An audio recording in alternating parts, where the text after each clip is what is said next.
Hi all of you welcome back to Rama Reddy maths academy. ఇప్పటి వరకు అయితే మనం వైపీలో 3 మెథడ్స్ చేసాము. ఏంటిది? ఎక్స్పోనెన్షియల్ ఇస్తే ఎలా చేయాలి, ట్రిగ్నోమెట్రిక్ ఇస్తే ఎలా చేయాలి, అండ్ ఆల్జీబ్రాయిక్ ఇస్తే ఎలా చేయాలని చెప్పాను. దీని ముందు వీడియోలో ఒకవేళ ఎక్స్ పవర్ కే కావచ్చు, ఎక్స్ స్క్వేర్ కావచ్చు, ఎక్స్ క్యూబ్ కావచ్చు, ఎక్స్ పవర్ ఎనీథింగ్ ఉన్న ఎఫ్డీని ఏ విధంగా కన్వర్ట్ చేయాలనేది ముందు వీడియోలో క్లియర్గా చెప్పాను. ఒకవేళ కనుక ఈ వీడియో ఫస్ట్ టైం చూస్తే ముందున్నటువంటి వీడియో చూడండి అమ్మా, చాలా క్లియర్గా ఉంటుంది. ఇంకొకటి ఏంటి అని అంటే దానికి 5-6 ఫార్ములాస్ వచ్చి ఉండాలి. ఇట్స్ వెరీ ఈజీ, అవి గుర్తుపెట్టుకోండి. ఇక్కడ సేమ్ అదే మెథడ్ వైసీని కొంచెం ఫాస్ట్గా చేద్దాము. ప్రతి ప్రాబ్లంకి చేస్తున్నాం కదా, వైపీ మాత్రం డీటెయిల్గా చేద్దాము. వైసీ కనుక్కోవాలంటే మనకి ఏమని తెలుసండి, ఎఫ్.ఎం. డైరెక్ట్ ఎఫ్.ఎం రాస్తున్నాను, ఎందుకంటే ప్రతి ప్రాబ్లంలో చాలా క్లియర్గా చెప్పాను. ఓకే, ఎఫ్.ఎం అంటే ఏంటిది? డి ప్లేస్లో ఎం రాసేసి 0కు ఈక్వేట్ చేయాలి అంతే. Okay, then what are the factors here? 2 1s are 2, అవునా? అంటే 2m మైనస్ m, ప్రోడక్ట్ చేస్తే 2m² వస్తుంది, యాడ్ చేస్తే -3m వస్తుంది. అంటే నాకు రూట్స్ ఏమొస్తాయి? m కామన్ తీస్తే m-2, -1 కామన్ తీస్తే m-2. అంటే m-1 = 0, then m = 1. Okay, and m-2 = 0, m = 2. What are the factors బేటా? 1, 2. అప్పుడు నేను కాంప్లిమెంటరీ ఫంక్షన్ ఏమవుతుంది? c1 e పవర్ m1x అంటే 1x plus c2 e power m2x. కొంచెం ఫాస్ట్గా చెప్పాను, ఎందుకంటే చాలా వీడియోస్లో నేను చాలా క్లియర్గా ఓపికతో చెప్పాను. ఇక్కడ మన టైం అంతా పోతుంది కాబట్టి మీరు ఆల్రెడీ ప్రాక్టీస్ అయి ఉన్నారు కాబట్టి ఫాస్ట్గా చేద్దాము. ఇప్పుడు ప్రతి వీడియోలో వైపీకి మనకి ఫార్ములా ఏమని చెప్తున్నాను నేను ఇక్కడ? YP is nothing but 1/f(d) × q(x) కదండి. 1/f(d). d అంటే ఏంటిది? d² - 3d + 2 × q(x) అంటే 2x². బాగా వినండి, చాలామంది ఇక్కడ కన్ఫ్యూజ్ అవుతారు. ఈ ప్రాబ్లమ్ని కొంచెం బాగా ప్రాక్టీస్, ఇంటర్మీడియట్ ప్రాక్టీస్ ఉన్న వాళ్ళు ఇంకొక వేలో కూడా చేయొచ్చు. నేను మాత్రం మీకు అసలు మనకేమీ రాదు, మీకు నాకు కూడా ఏమీ రాదు అనుకునే చెప్తాను.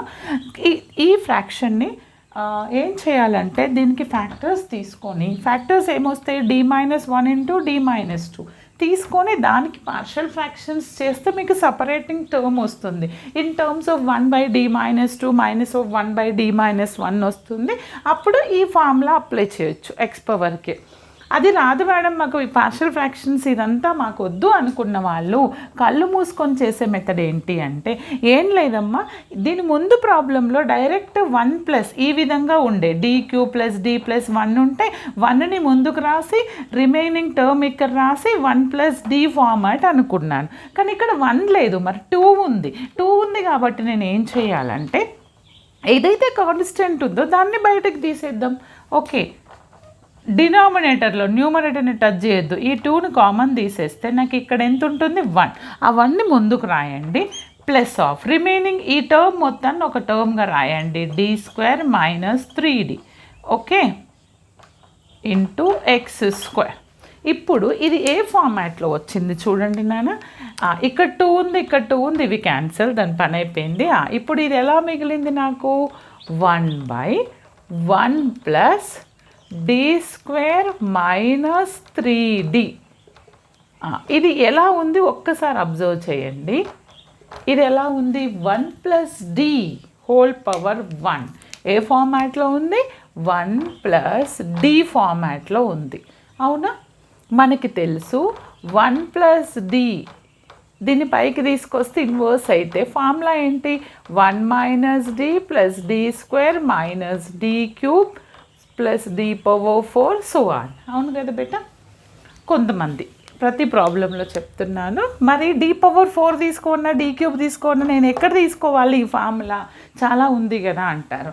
ఏం లేదంటే దీనికి ఫస్ట్ డెరివేటివ్ 2x వస్తుంది, సెకండ్ డెరివేటివ్ 2 వస్తుంది, ఇది first derivative, second derivative, third derivative 0 వస్తుంది.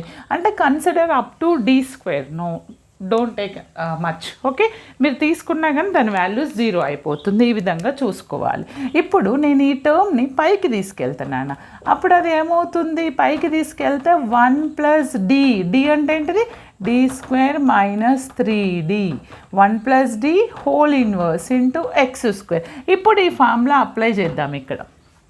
ఓకే, అప్పుడు అది ఏమవుతుంది 1 మైనస్ డి అంటే ఈ మొత్తం d square minus 3d till d cube d square వరకే సరిపోతుంది మనకి. 1 minus d plus d square అంటే d square minus 3d whole square. In the place of d మనకి ఏముంది d స్క్వేర్ మైనస్ 3d ఉంది. దీన్ని ఇంకా సింప్లిఫై చేసిన తర్వాత x స్క్వేర్తోని ప్రోడక్ట్ చేద్దాం. అప్పుడు అది ఏమవుతుంది 1 minus d square minus into minus plus 3d. ఇది ఎంత అవుతుంది బేటా? అంతే రాయొచ్చు కదా. ఒక్కొక్కసారి ఇక్కడ ఏమీ లేదు, d ఉంటే డీనే కామన్ తీసేద్దాం. ఓకేనా, అలాంటి ప్రాబ్లం కూడా చెప్తాను. 3d a స్క్వేర్ అంటే d power 4 minus a square plus b square అంటే 9d స్క్వేర్ మైనస్ 2ab అంటే 6 2 ఇంటూ ది 6d క్యూబ్ వస్తుంది. స్టాప్ హియర్, అవసరం లేదు ఇంకెక్కువ. ఓకే, ఎక్స్పాన్షన్ ఏం అవసరం లేదు, మనకు d స్క్వేర్ వరకే ఉంది కదా ఎక్స్ స్క్వేర్ యొక్క derivative. 1 into X square d square into X square అంటే double derivative of 2x. d square into X square అంటే 2. మరి first derivative of X square అంటే 2x into 3 6x. Fourth derivative 0. మరి second derivative 2 వస్తుంది. 2 into 9 18 వస్తుంది. మరి third derivative 0. Okay, ఇప్పుడు ఏమేమి వచ్చినాయి ఎక్స్ స్క్వేర్, తర్వాత ఎక్స్ టర్మ్ 6x, 18 మైనస్ 2 అంటే ఏంటిది plus 16. Okay, this is my yp. Now I got yc and yp. Then the general solution is add these two. Okay, what is the general solution? c1 e power x plus c2 e power 2x plus x square minus 6x plus 16. This is my general solution of the given differential equation. Okay, అర్థమైంది కదండి? Any doubts? ఇంకా ఇలాంటి problems more and more problems కావాలంటే మీరు comment సెషన్లో comment చేయండి. ఒకవేళ ఈ వీడియో లెంత్ అవ్వకపోతే 1/d కామన్ తీస్తే ఎలా ఉంటుంది అనేది ఒక ప్రాబ్లం చేసి చెప్తాను. Okay, note down. చూడండి అమ్మా, ఈ problem second order linear differential equation. First నేను yc కనుక్కుంటాను. yc కనుక్కోవాలంటే మనకు తెలుసు దీన్ని d స్క్వేర్ అంటాము. d square y minus plus dy equal to X square అంటే y కామన్ తీస్తే d square plus d of y equal to X square. అది f of d ఏంటిది ఇక్కడ నాకు d స్క్వేర్ ప్లస్ d. మరి auxiliary equation రాస్తే నాకు roots వస్తాయి. What is that?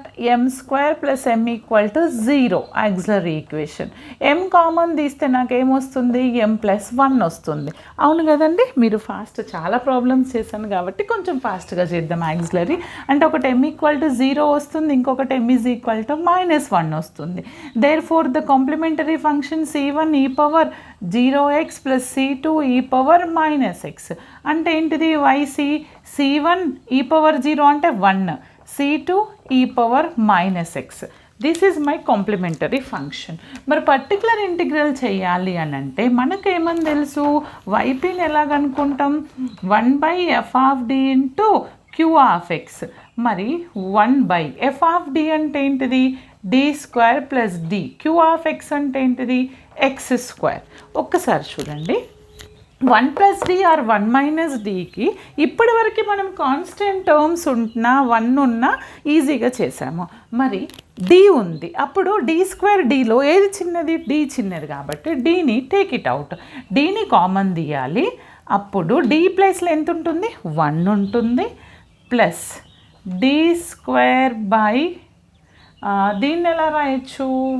D common తీసాను, సారీ ఒక డి కామన్ తీసాను. ఇక్కడ ఎంత ఉంటుంది? ఇంకొక డి ఉంటుంది. డన్. ఓకే, ఇలా వచ్చింది నాకు. ఇప్పుడు నేను దీన్ని ఏం చేయాలి అని అంటే, మేడం మనకి ఈ 1 ప్లస్ డీకి ఒక్కదానికే ఫార్ములా తెలుసు కదా అంటారు, ఈ 1/dకి తెలియదు అని అంటారు కదా. మీరేం చేస్తారు అని అంటే, ఈ 1/dని ఫైనల్ వరకు అలానే కంటిన్యూ చేద్దాం. ఏం చేయాలో నేను చెప్తాను. మనకు తెలిసింది ఫస్ట్ అప్లై చేద్దాం. Take it as 1/d common. 1/dని ఇలానే రాయండి. ఈ డిన 1+dని పైకి తీసుకెళ్తే 1+d హోల్ ఇన్వర్స్ అవుతుంది ఇంటూ x². మనకి తెలుసు 1+d హోల్ ఇన్వర్స్ అంటే ఇందాక చెప్పాను 1 - d + d² - d³ so on. ఎక్కడి వరకు రాయాలి మేడం ఎక్స్పాన్షన్ అంటే చెప్తున్నాను. దీనికి ఎక్కడ వస్తుంది? d అంటే 2x, d² అంటే 2, d³ అంటే 0 టిల్ d² వరకు తీసుకోండి సరిపోతుంది. అంటే నేను ఇప్పుడు దీన్ని ఎలా రాయొచ్చు చూడండి, 1/d as it is 1+d. ఇది 1+dలోనే ఉంది కదా, మనకి ఇక్కడ ఏం ఎక్స్ట్రా టర్మ్ లేదు, అంటే సేమ్ లైక్ ఇలానే ఉంది. కాబట్టి 1+d హోల్ స్క్వేర్, ఈ ఫార్ములా 1 - యాజ్ ఇట్ ఈజ్ వస్తుంది. ఏదన్నా కాన్స్టెంట్లో అలా ఉన్నప్పుడు డిఫరెంట్ వస్తుంది ఇంటూ x². అసలు d³ అవసరం లేదు, నెగోషియబుల్. ఓకే, తీసుకోకూడదు ఎందుకంటే d³ 0 కాబట్టి. ఇప్పుడు dని అలానే ఉంచండి, 1/dని 1 × x², derivative of x² 2x, double derivative of x² అంటే x²కి 2x, 2xకి 2 వస్తుంది. మరి ట్రిపుల్ డెరివేటివ్ అంటే 0. ఓకే, ఇలా వచ్చిన తర్వాత మీరు ఏం చేయాలి అని అంటే, d అంటే మనకు తెలుసు d/dx, 1/d అంటే మనకు తెలుసు ఇంటిగ్రేషన్ ఈ చాప్టర్లో. అంటే ఏంటిది, దీనికి total integral of x² - 2x + 2 × dx అన్నట్టు. x⁴n n+1/n+1 2x²/2 అవుతుంది. ఇది 2x అవుతుంది. 2 క్యాన్సిల్. ఆన్సర్ ఎంత వస్తుంది?